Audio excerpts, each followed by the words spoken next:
Hello and welcome to Investor's Edge. In this video, we're going to explore covered call writing.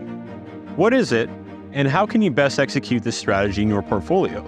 We mentioned earlier that on expiry, the contract will either be assigned or expire worthless. But is there an alternative? Let's take a look at 3 scenarios here. First of all, the call you wrote is in the money, and on expiry, you'll be assigned and sell your shares at the strike price.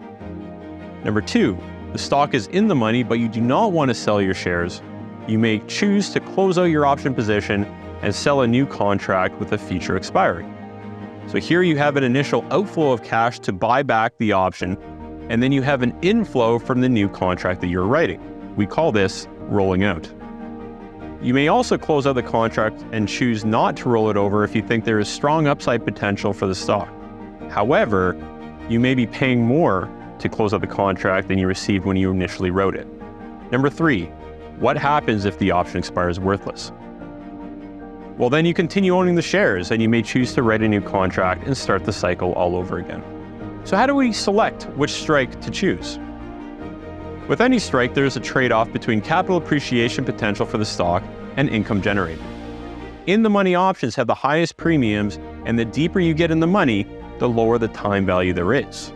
Overall, this offers the greatest downside protection from the reduced break-even on the trade, but also offers the lowest return.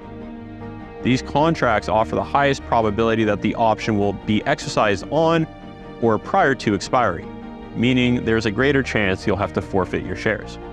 At-the-money calls allow you to take advantage of the greatest time value possible, but offers no further capital appreciation, while out-of-the-money calls offer the lowest premiums, therefore the least amount of cash flow, but also offers the largest potential for underlying stock appreciation. And what about month selection? How do we choose?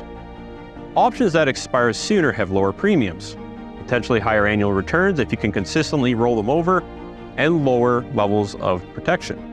Options that expire later have higher premiums, lower annual returns, and higher levels of protection.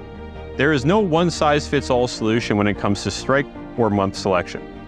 It all boils down to your desired income and capital appreciation goals. If it feels right to you, that's all that matters. Thank you for watching, and happy trading.